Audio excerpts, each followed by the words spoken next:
নমস্কার বন্ধুরা, আজ আমি আপনাদের নিয়ে যাব কলকাতা থেকে অনতি দূরে অপূর্ব সুন্দর এক মন্দির।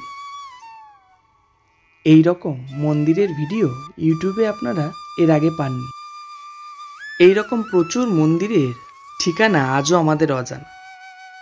খুবই জাগ্রত মায়ের মন্দিরের দর্শন আজ আমি আপনাদের করাবো। অবশ্যই ভিডিওটা পুরোটা দেখবেন। নমস্কার বন্ধুরা, অমলানন্দ ব্রহ্মচারী মহারাজ দ্বারা প্রতিষ্ঠিত আমরা রয়েছি এখন কেওটা কালীবাড়িতে। জায়গাটা শুনে নতুন লাগছে? এই জায়গাটা হলো ব্যান্ডেলে অবস্থিত। একটা নতুন জায়গার সন্ধান আজকে আমি আমার চ্যানেলের মাধ্যমে আপনাদের দেব। আমি এখন রয়েছি কেওটা কালীবাড়ির মন্দিরে, আর পিছনে রয়েছে এখানের পঞ্চবটী বৃক্ষ। তো সমস্ত তথ্য থাকবে এই ভিডিওতে। এই জায়গাটার ইতিহাসও আজকে আমি এই ভিডিওর মাধ্যমে আপনাদের তুলে ধরবো। খুবই জাগ্রত এক মন্দিরে আজকে আমি আপনাদের নিয়ে এসেছি। আশা করি এরপরে যখন আপনারা এই ভিডিও দেখে আসবেন, জায়গাটা আপনাদের খুবই ভালো লাগবে। তো ভিডিওটা স্কিপ না করে অবশ্যই পুরোটা দেখবেন। চ্যানেলে নতুন হলে অবশ্যই চ্যানেলটি সাবস্ক্রাইব করে আমার পাশে থাকবেন। চলুন শুরু করছি আর একটা মন্দিরের ভিডিও। আশা করি এই ভিডিওটাও আপনাদের খুবই ভালো লাগবে। চলুন ভিডিওটা তাহলে শুরু করা যায়। কিভাবে আসবেন এই কেওটা কালীবাড়িতে সেটা আগে আমি আপনাদের বলি। কেওটা কালীবাড়ি হলো ব্যান্ডেলে অবস্থিত। আপনারা হাওড়া থেকে মেন লাইনের বর্ধমানের যে কোনো ট্রেন আপনারা ধরে নেবেন। বর্ধমান লোকাল আছে, মেমারি লোকাল আছে, কিংবা আপনারা কিন্তু কাটোয়া লোকালও ধরতে পারেন।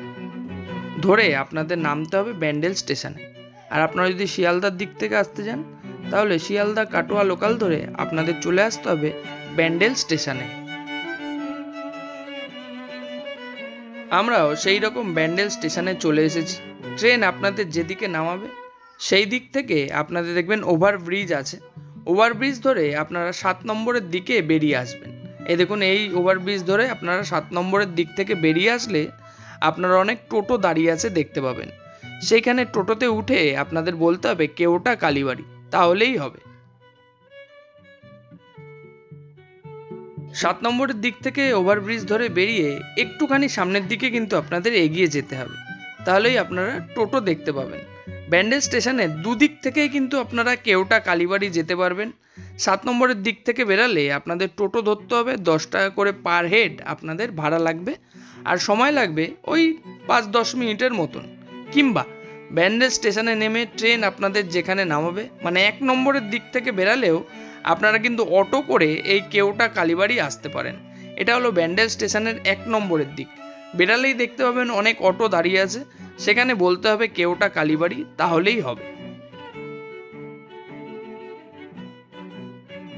সেই রকমই টোটো কিংবা অটো ধরে আপনারা চলে আসতে পারবেন কেওটা কালীবাড়ি। আমরা টোটো নিয়েই এসেছিলাম। পার হেড আপনাদের 10 টাকা করে লাগবে। এই যে হলো কেওটা কালীবাড়ির মোড়, এই জায়গাটায় টোটো দাদা আপনাদের নামাবে। যেখানে নামাবে সেখান থেকে বাঁ দিকের গলি ধরে একটুখানি এগিয়ে যাবেন, তাহলেই আপনারা কেওটা কালীবাড়ি পৌঁছে যাবেন। এই রাস্তা ধরে একটু এগোলে এখানে দেখবেন ছোট্ট করে লেখা রয়েছে কেওটা কামাখ্যা কালীবাড়ি। একটুখানি সামনের দিকে এগোলেই আপনারা এই জায়গায় পৌঁছে যাবেন।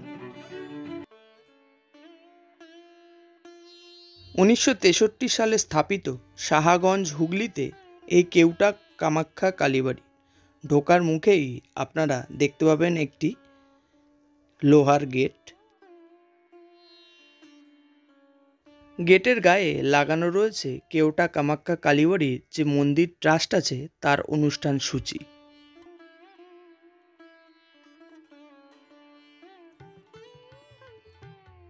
এবং সময়সূচি একটু পজ করে আপনারা দেখে নেবেন।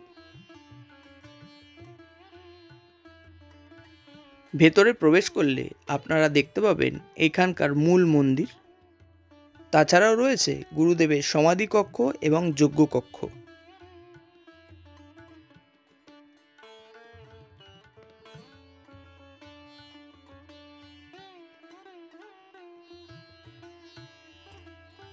কামাখ্যা কালিকা আশ্রম নির্মাণের পেছনে মুখ্য উদ্যোগ মূলত 4 জনের।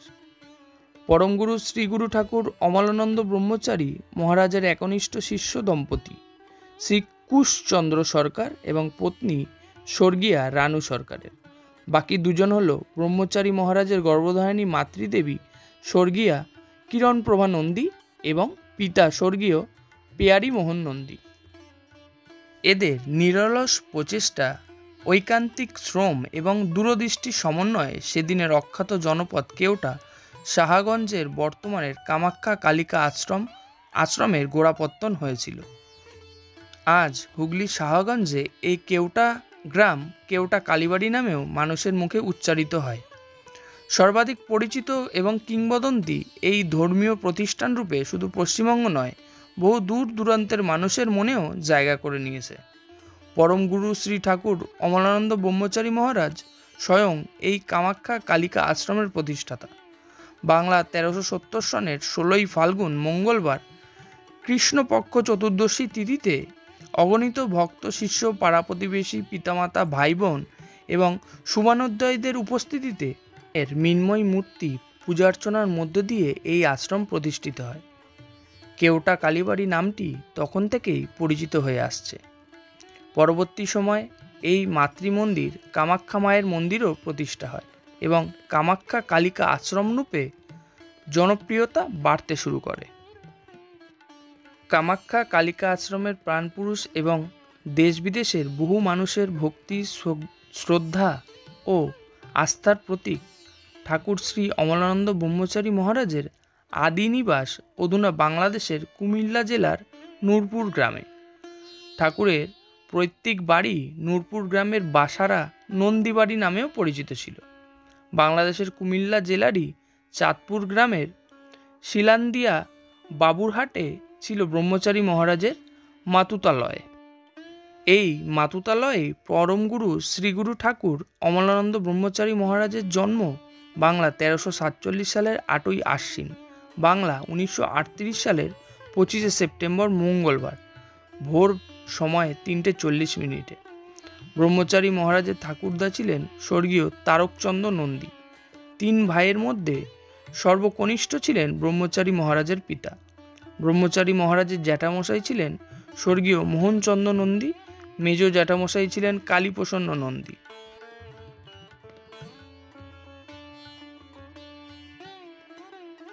মোটামুটি এই ছিল এই মন্দির প্রস্তর স্থাপনের ইতিহাস এবং কারা এই মন্দির প্রস্তর স্থাপনে সাহায্যের হাত বাড়িয়ে দিয়েছেন এবং মন্দির স্থাপন করেছেন। চলুন এবার মন্দিরে কোথায় কি আছে সেটা না দেখালে আপনারা তো ভিডিও দেখে সেইভাবে বোঝাটা অসুবিধা। তো চলুন এবার মন্দিরের পুরো জায়গাটা আপনাদের আমি ঘুরিয়ে দেখাই।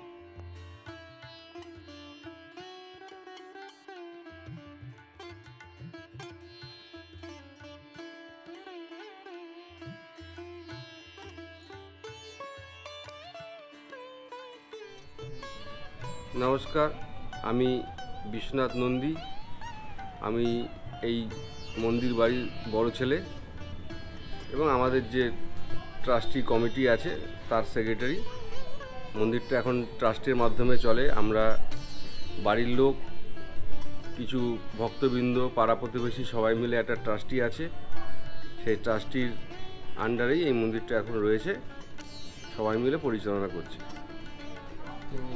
আমি আপনাদের চলুন ঘুরিয়ে দেখাচ্ছি মন্দির।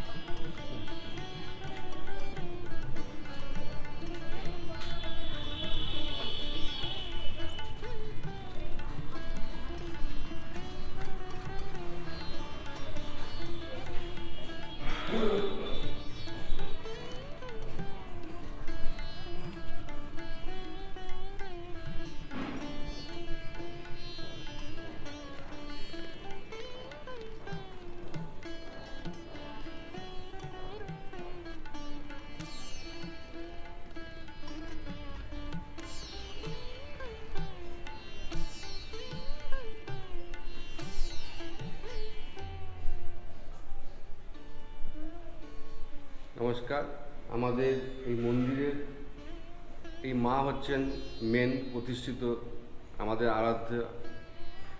তা এটা হচ্ছে কামরূপ কামাখ্যা। আপনারা যেই মায়ের রূপটা দেখেন, এই কামাখ্যা মায়েরই রূপ এটা। বাংলা 1370 সালে 16ই ফাল্গুন শিবরাত্রির দিন আমাদের এই মন্দির প্রতিষ্ঠা হয়। তখন এখানে সামান্য একটা ছোট ঘর ছিল টালি দেওয়া, সেখানে মা কালীর মূর্তি প্রতিষ্ঠা হয় এবং প্রচুর ভক্তবৃন্দ এই মন্দিরের যে প্রতিষ্ঠাতা আমার জ্যাঠামশাই শ্রী শ্রী অমলানন্দ ব্রহ্মচারী মহারাজ, ওনাকে কেন্দ্র করে প্রচুর ভক্ত সমাগম, আজও ভক্ত সমাগম হয়, প্রচুর লোকে মানসিক করেন। আর এই মা আমাদের প্রতিষ্ঠিত, এখানে মায়ের যে দশ মহাবিদ্যা রূপ আছে তার 6টা রূপ এখানে বিদ্যমান রয়েছে। কালী, তারা, ষোড়শী, ধূমাবতী, বগলা, ছিন্নমস্তা, এই 6টি রূপ নিয়ে মায়ের এই মূর্তি। আর তার সঙ্গে ব্রহ্মা বিষ্ণু রয়েছেন মাকে সম্মান দেওয়ার জন্য। আর এই মায়ের তো বিবরণ প্রচুর আছে, সেটা এখন বলা সম্ভব না। যাক, মোটামুটি মায়ের দশ মহাবিদ্যা 6টা রূপ নিয়ে মায়ের এই মূর্তিটা, এটাই মেন আমাদের মায়ের মন্দির আর কি। তার সঙ্গে আমাদের, চলুন আমি দেখাচ্ছি।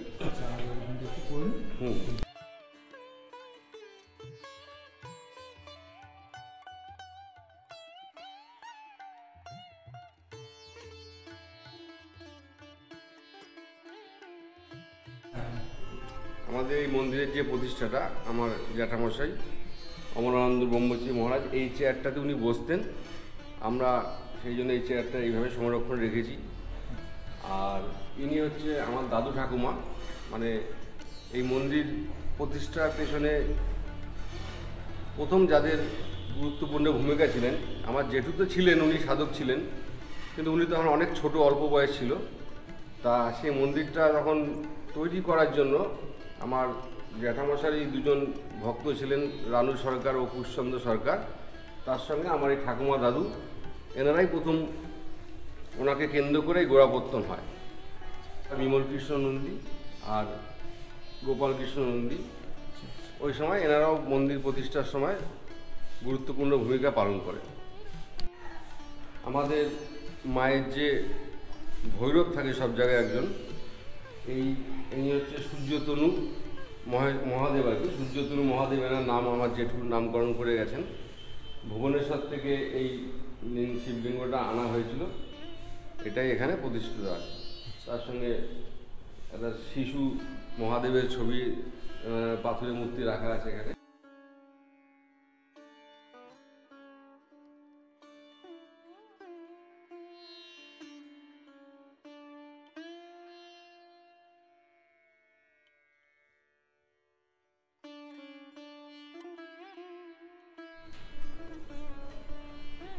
ইনি হচ্ছেন আনন্দ স্বামী মহারাজ, আমার জেঠুর ইনি যোগী গুরু আর কি। ওনার কাছ থেকে ওনার সাধনা সব শিক্ষা নেওয়া।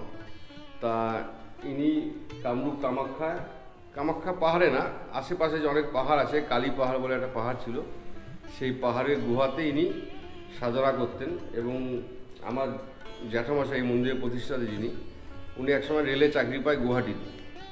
তা সেই সময় চাকরি করতে করতে এনার সঙ্গে ওনার একটা, ইনি বছরে 1-2বার পাহাড় থেকে নিচে নামতেন।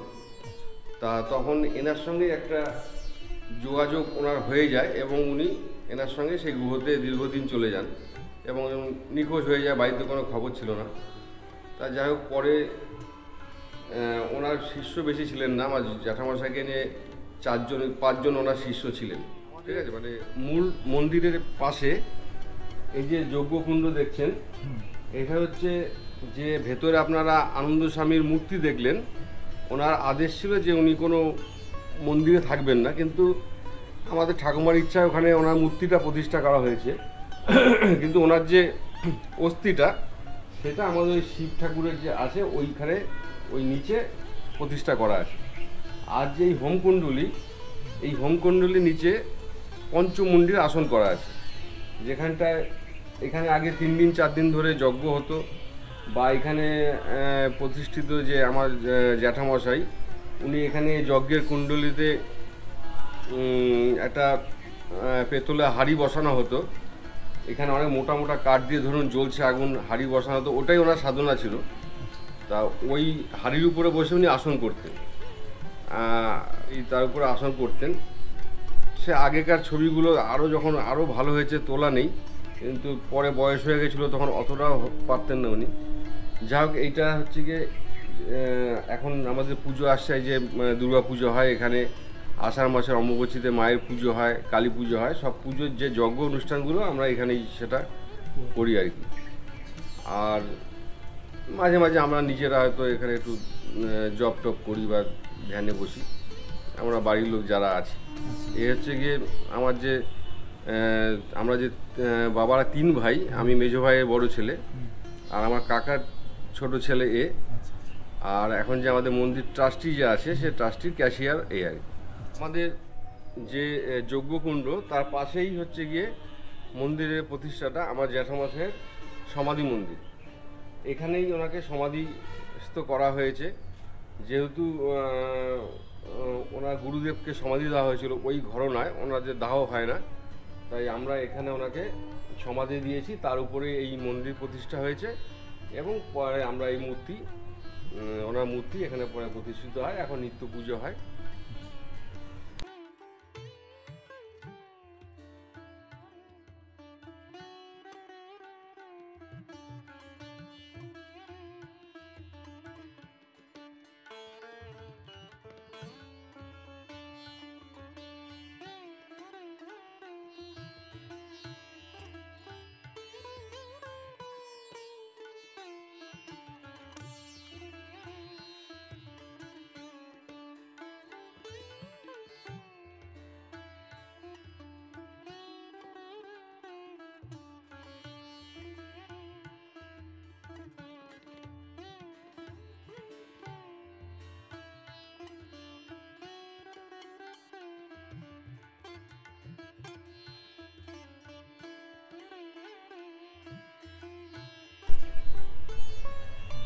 আমাদের এই সমাধি মন্দিরের পাশেই একটা পঞ্চবটি করা আছে।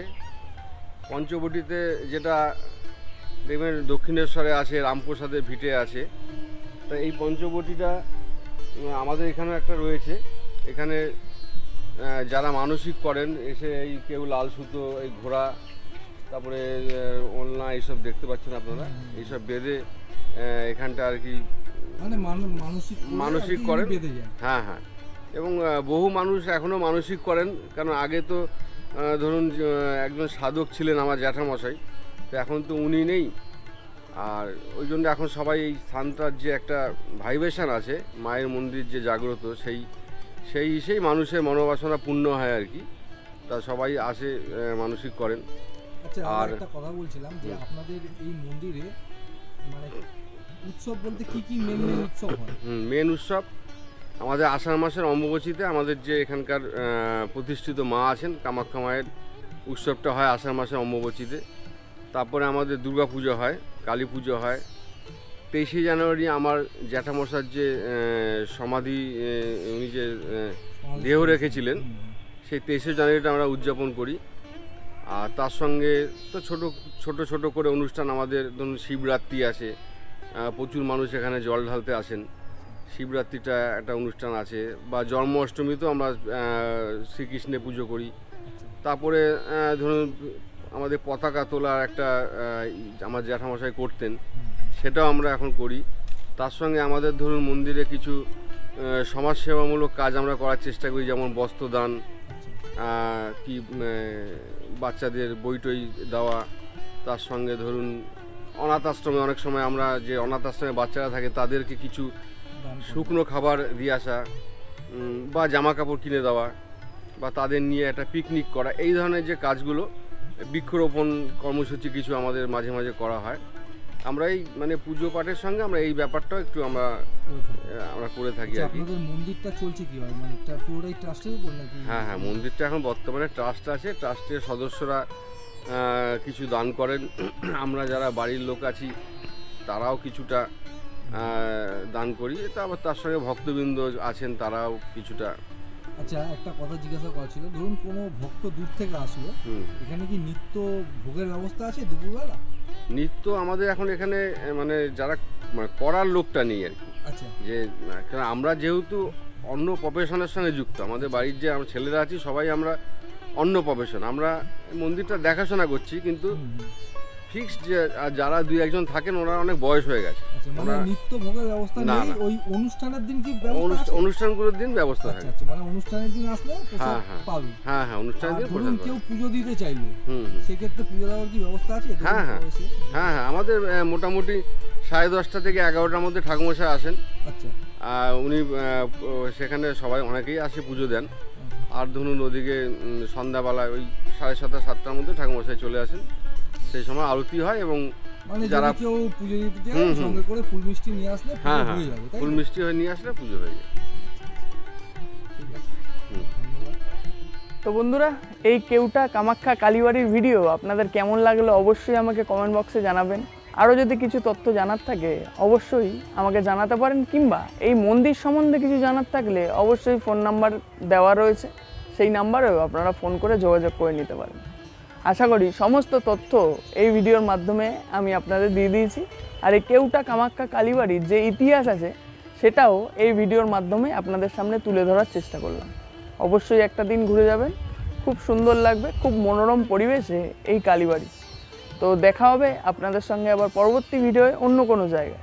যেভাবে এসেছিলাম সেইভাবেই ফিরে যাব। এখান থেকে টোটো ধরে চলে যাব ব্যান্ডেল স্টেশন, ব্যান্ডেল স্টেশন থেকে আবার আমি ফিরে যাব।